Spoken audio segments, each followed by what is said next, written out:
നന്ദിയില്ലാത്തവൻ എങ്ങനെയാണോടാ പഞ്ച പിടിക്കുന്നത്? വിടടാ. ഗുരുവിനല്ല ഞാനും ചെയ്തത്. എടാ, ഗുരുവിന് എന്തും ചെയ്യാം, പക്ഷെ നിനക്ക് ശിക്ഷ ഉണ്ട്. എണീക്കടാ, എണീക്കടാ, എണീക്കടാ. 100 ബൈറ്റോ എടുക്കടാ. 100 എടുക്കടാ. 100 ബൈറ്റ്. 1 2 3 നിർത്തരുത്. 4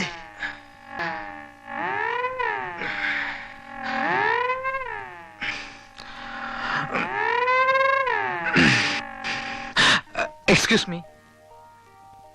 Could you get me some water, please? കുറച്ച് വെള്ളം.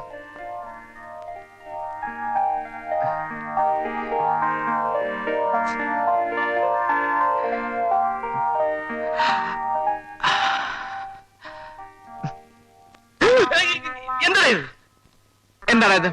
വെള്ളം. നിന്റെ ഞാൻ വെള്ളം ചോദിച്ചോ? ഇല്ല, പക്ഷെ മീനും അകത്തുവെന്ന് പറഞ്ഞു. ഗോപേട്ട, ആ പുറത്തു നിന്ന് കോപ്രാന്തി കാണിക്കുന്ന മനുഷ്യന് കുറച്ച് വെള്ളം കൊടുക്കൂന്ന്. അപ്പൊ ഞാൻ അങ്ങോട്ട് ചോദിച്ചതാ. എന്തടി നിനക്കൊണ്ട് കൊടുത്താലും? അപ്പോൾ അവൾ പറയുവാ, ഛീ, ആ കൊരങ്ങനെ മുമ്പിലേക്ക് ഞാൻ ഇല്ലെന്ന്. അയ്യോ, അത് നീ ആയിരുന്നില്ല, ഞാൻ അറിഞ്ഞില്ല. അപ്പൊ നിങ്ങൾ തമ്മില് വല്ലാതെ എങ്കര അടുത്തല്ലോ. പോടാ, അങ്ങനെയൊന്നുമില്ല. സ്നേഹിച്ചാ സ്നേഹിക്കും.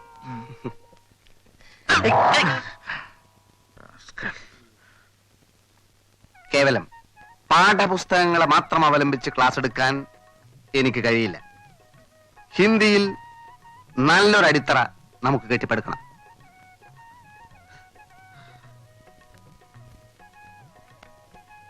മേ തുംസെ പ്യാർ കർത്താ ഹൂം. അർത്ഥം അറിയോ? അറിയാലോ. പറയൂ, കേൾക്കട്ടെ. ഞാൻ നിന്നെ ഇഷ്ടപ്പെടുന്നു. ഇഷ്ടപ്പെടണമെന്നല്ല, ഞാൻ നിന്നെ പ്രേമിക്കുന്നു. മനസ്സിലായോ? എന്താ പറഞ്ഞത്? പറയൂ. ഞാൻ നിന്നെ പ്രേമിക്കുന്നു. മുതിർന്നവരെ നിന്നെ എന്ന് വിളിക്കരുത്, നിങ്ങളെ എന്ന് പറയൂ. പറയൂ, പറയൂ, പറയൂ. ഞാൻ നിങ്ങളെ പ്രേമിക്കുന്നു. May തുംസെ Pyaar കർത്തി who. ഞാൻ നിന്നെ സ്നേഹിക്കുന്നു, ആരാധിക്കുന്നു, സ്വന്തമാക്കാൻ ആഗ്രഹിക്കുന്നു. നീ വരില്ലേ? നീ വരില്ല. എന്താ മാസ്റ്റർ? വായിലും മൂക്കിലും പൊടി കയറില്ലേ? എപ്പോ നോക്കിയാലും ഒരു ചൂലിന്റെ ശല്യം. മീനു, ഈ ചൂലിനോട് കടന്നു പോകാൻ. എടോ, എന്താ പറഞ്ഞത്? മീനു എന്ത് പറഞ്ഞാലും ഞാൻ പോവില്ല. ഈ മുറി നല്ലോണം വൃത്തിയാക്കണമെന്ന് അമ്മ പറഞ്ഞു. അമ്മ പറഞ്ഞാൽ ജീവൻ പറഞ്ഞു ഞാൻ. അമ്മയോട് ഞാൻ ചോദിക്കട്ടെ, ഓരോ ശല്യങ്ങള്.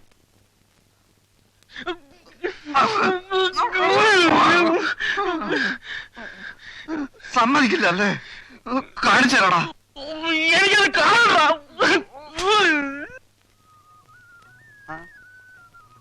എന്തായി? നിന്റെ ശരീരം അങ്ങ് ശോഷിച്ചു പോയല്ലോ. ചോര തുപ്പാറായോ? തുപ്പുമ്പോ അറിയിക്കാം. ആ, ഒരു സത്യം പറയട്ടെ, ആ. അവൾ എന്നെ നോക്കാൻ തുടങ്ങിയിട്ടുണ്ട്. ഇപ്പൊ ഞാൻ എണ്ണ ഇട്ട് മസിൽ പിടിച്ച് നിൽക്കുമ്പോ അവൾ എവിടെയെങ്കിലും വന്നെന്ന് എന്നെ ഒളിഞ്ഞു നോക്കും. വല്ലവൻ കട്ടോണ്ട് പോകുന്നുണ്ടോന്നായിരിക്കും. ഓടെ അത് കാണാൻ പോണ പോലുമല്ലേ? എടാ ഭക്ത, ആ ചൂല് ഗോപനെ കൊണ്ട് വലിയ ശല്യം. ആ, അവൾ എന്റെ അടുത്ത് എത്തുമ്പോഴേക്കും അവൻ എവിടെ നിന്നെങ്കിലും ഒരു ചൂലും പൊക്കിക്കൊണ്ടുവരും. ആണല്ലോ. ഇത് തന്നെയാണ് എന്റെയും പ്രശ്നം. അവൻ ഒറ്റക്ക് കിട്ടുമ്പോ അവളെ വളച്ചാ പോരെ? വളച്ചാലും കിട്ടാൻ പോകുന്നില്ല. എന്നാലും അതല്ല എന്റെ ഒരു മര്യാദ. ഞാനൊരു കാര്യം പറയാം. നിനക്കൊരു കാര്യം ചെയ്യാൻ പറ്റും? ഈ കോർപ്പറേഷൻ വെള്ളം വരുന്ന പൈപ്പിന്റെ മെയിൻ ടാപ്പ് നിനക്ക് അടക്കാൻ പറ്റുമോ? ഇങ്ങനെയുള്ള കാര്യങ്ങളെ നിനക്ക് ഈസിയായിട്ട് ചെയ്യാൻ പറ്റും. കാര്യം എന്തര്? അവന്റെ ചൂൽ ഷൈനിങ് അതോടെ നിൽക്കും. കോർപ്പറേഷൻ വെള്ളം നിന്നാൽ കിണറ്റിന്ന് വെള്ളം കോരേണ്ടി വരും. ഇന്നത്തെ നിലക്കാവുമ്പോ അവൻ തന്നെ കോരേണ്ടി വരുവേ. ചേടാ ഭയങ്കര, നിനക്ക് ബുദ്ധിയില്ലെന്ന് പറഞ്ഞ വെറുതെ ആണല്ലേ? നിന്റെ അച്ഛൻ അങ്ങനെ പറഞ്ഞ ഊതല്ലേ? എടാ, ഞാൻ പറഞ്ഞത് നിനക്ക് ചെയ്യാൻ പറ്റുമോ? സംശയം എന്ത്? എനിക്ക് ചെയ്തേ പറ്റൂ. അവന്റെ അമ്മൂമ്മയുടെ ഒരു ചൂല്. എന്തെല്ലാം കഷ്ടപ്പാട്.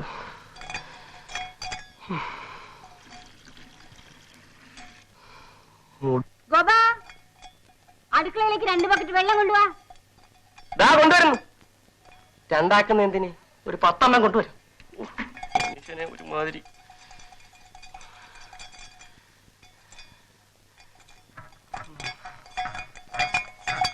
നല്ലൊരു അവസാനം ഉണ്ടായാൽ മതിയായിരുന്നു.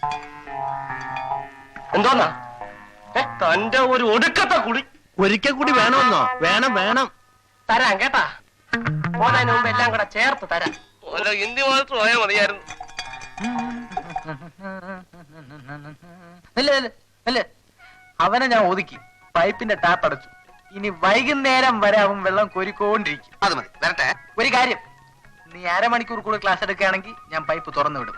പിന്നെ ആ ചൂല് നേരെ നിന്റെ അടുത്ത് വരും. ഇല്ല ഇല്ല ഇല്ല, 1 മണിക്കൂറെങ്കിലും അവളെ സ്വൈരായിട്ട് കിട്ടുമല്ലോ. അരമണിക്കൂർ. ആ, അരമണിക്കൂർ. നീ ഇവിടെ വെയിറ്റ് ചെയ്യുവേ, ഞാൻ ക്ലാസ് എടുക്കട്ടെ. ഗോപാ, എനിക്കൊരു ബക്കറ്റ് വെള്ളം. ദാണ്ടെ കൊണ്ടുവരുന്നേ. ദൈവമേ, ഇപ്പോഴെങ്ങും പൈപ്പിൽ വെള്ളം വരല്ലേ. എങ്ങോട്ടാ എങ്ങോട്ടാ?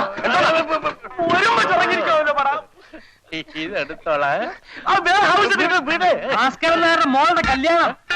കല്യാണം കല്യാണം സദ്യ കാണുമോ? കാണും. 4 തരം പ്രഥമൻ വിളിക്കാൻ വന്നിരിക്കുന്നു. എന്നോ പിന്നെ കുളിക്കാം. ഗോപാ, ഇപ്പൊ കൊണ്ടുവരാം.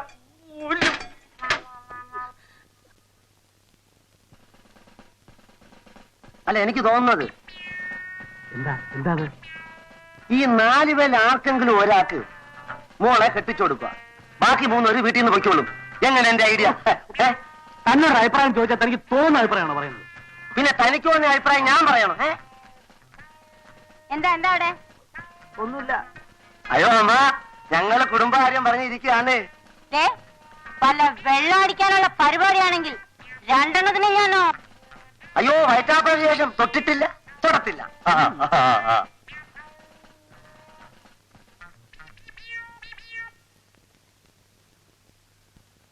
തനിക്കറിയാമോ, ഞാനൊന്ന് സമാധാനമായിട്ട് കിടന്നുറങ്ങിയിട്ട് ദിവസം എത്രയായിന്ന്? ലോകത്തെവിടെയെങ്കിലും കേട്ടുണ്ടോ ഒരു പെണ്ണെ കെട്ടാ 3-4 പേര് വീട്ടിൽ കയറി താമസിക്കുക? എന്നാ പിന്നെ അവന്മാര് കള്ളന്മാരുള്ള കാര്യം ഭാര്യയോടും മോളോടും എന്താ പറയാത്തത്? അവിടെല്ലേടോ കുടുങ്ങിയത്. ഞാൻ എന്തെങ്കിലും പറഞ്ഞു എന്നറിഞ്ഞ അവന്മാരാ ക്യാബ്ര പെണ്ണും ഞാനും കൂടുള്ള ഫോട്ടോ എടുത്ത് കാണിക്കും. പിന്നെ ഞാൻ ഈ നാട്ടിൽ എങ്ങനെ തലയുയർത്ത് കിടക്കും? അതുപോലെ ഞാൻ എന്റെ മോളുടെ മുഖത്തെങ്ങനെ നോക്കും? എന്നാ പിന്നെ ആ പൊട്ടക്കണ്ണന്റെ കണ്ണ് കാണാമെന്ന് പറഞ്ഞൂടെ? എനിക്ക് തന്നെ പോലെ അല്ല, ഒരു തന്തേ ഉള്ളൂ. ബെറ്റ് വെച്ചാ വെച്ചതാ, ജെന്റിൽമാൻസ് ബെറ്റ്. ബെറ്റിന്റെ നിയമം അനുസരിച്ച് ഞാൻ ഒരു അക്ഷരം മിണ്ടിക്കൂടാ. അങ്ങനെ പട്ടാളച്ചിട്ടേ കൂടെ ഇരുന്നാലേ പെണ്ണ് അവന്റെ കൂടെ അങ്ങ് പോവും, കൂടെ പകുതി മീശയും പോവും. ഞാൻ 10-30 കൊല്ലം പട്ടാളത്തെ സേവിച്ചതേ തന്നെ പോലെ ചെരച്ചിട്ടല്ല. നാളെ ഞാൻ ആ പൊട്ടക്കണ്ണന്റെ കള്ളത്തരം പൊളിക്കും. അതെങ്ങനെ? സ്വപ്നത്തിൽ പോലും പുറത്തു പോകരുത്. കുരവള്ളി കണ്ടിച്ചിട്ടാ പോകത്തില്ല, പറ. നാളെ അവൻ എല്ലാവരുടെയും മുമ്പിൽ വടിയും കുത്തി പിടിച്ച് തപ്പിത്തടഞ്ഞു നിൽക്കുമ്പോ ഞാനൊരു സൂത്രം എടുത്ത് അവന്റെ ഉച്ചിക്കൊരു ഏറെയും. ഊരുപേടി കാണൂല്ലേ, അവൻ കുനിയും. കണ്ണുവട്ടൻ എങ്ങനെ ഏറ് വരുന്നത് കണ്ടു ചോദിക്കും ഞാൻ. കള്ളന്റെ കള്ളി വെളിച്ചത്ത് അവൻ പുറത്ത്.